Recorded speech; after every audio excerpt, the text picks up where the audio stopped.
Welcome, friends. In tonight's tour, we will explore the beautiful and peaceful historic Richmond Town. As we walk through the dark streets of the past, we will hear the story of Mary Polly Borden, dubbed as Staten Island's Lizzie Borden. It was on Christmas night in 1843 that two boys saw flames and smoke billowing from the residence of Captain George Houseman. The Housemans were an old Dutch family. George Houseman married Emmeline van Pelt, and the couple had a daughter named Anne Eliza who was 20 months old. Mary Polly Bodine, who went by Polly, was the sister of George Houseman. Polly had been recently separated from her husband, which was frowned upon in those days. She and her two children moved into her parents' house located across the street from her brother and sister-in-law. Emmeline feared staying alone when her husband went away. George's sister Polly would keep her company in order to ease her fears. At the time, Polly was also having an affair with a pharmacist named George Waite. In the days leading to the night of the terrific fire, it is said that Polly was staying the night with her sister-in-law while her brother was at sea. As the investigation began, they discovered the bodies of Emmeline and her infant daughter. Suspicion fell on Polly when it was discovered that the deaths were not caused by the fire. Captain Houseman was quickly ruled out when they proved he was out on the coast of Virginia harvesting oysters. But where was Polly? She was found in Manhattan.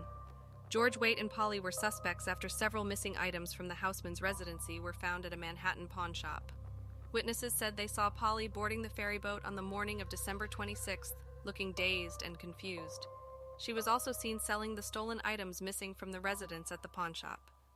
In January 1844, Polly was arrested.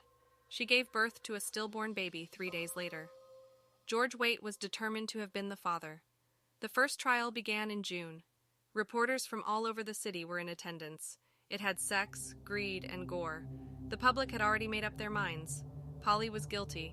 The Post said, "There cannot be a doubt as to the guilt of the wretched woman." The famous writer and poet Edgar Allan Poe wrote, "This woman may possibly escape, for they manage these matters wretchedly in New York." His words proved to be correct when Polly's first trial ended in a hung jury. One juror refused to find her guilty. He insisted there was not enough evidence and would not convict her unless 4 witnesses testified under oath that they witnessed Polly committing the horrific act. In an attempt to find an unbiased jury, the second trial was held in Manhattan a little more than a year later. It became a greater circus than the first trial when P.T. Barnum, the ringmaster, referred to Polly as the Witch of Staten Island. He also added to all the uproar with a wax figure depicting Polly as a toothless witch hacking away at her victims in his museum located next to the courthouse. In the second trial, the jurors handed a guilty verdict, but it would not stand for long. A third trial was granted when an appeal was made, and a second venue was ordered after thousands of potential jurors were interviewed, and none were found to be unbiased. Polly's third and final trial was moved to Newburgh, New York in 1846. The people of Newburgh were shocked when they saw Polly was an attractive woman, and not the hideous wax model of Barnum's museum.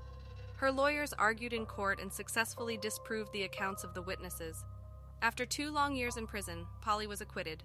She was a free woman. According to an account shortly after her acquittal, she asked her lawyer if she could sue P.T. Barnum. No mention of what the lawyer replied. My personal belief is that the answer was no, since it would have probably gotten a lot of coverage, and I could not find anything. Polly returned to Staten Island with her 2 children. She lived a quiet life until her death in 1892. At the time of her passing, she was 82 years old. To this day, there are still many unanswered questions. Did Polly kill Emmeline and her niece Anne Eliza? If so, what was her motive? Was her lover involved? What happened to him? Were investigators blindsided by tunnel vision? Was she suspected because of her life choices? Did she get away with it? I guess we will never know. What do you think happened? Leave your comments down below. And if you want to hear more videos like this, please hit the like button and subscribe. Thank you for joining me on this journey and for watching my channel.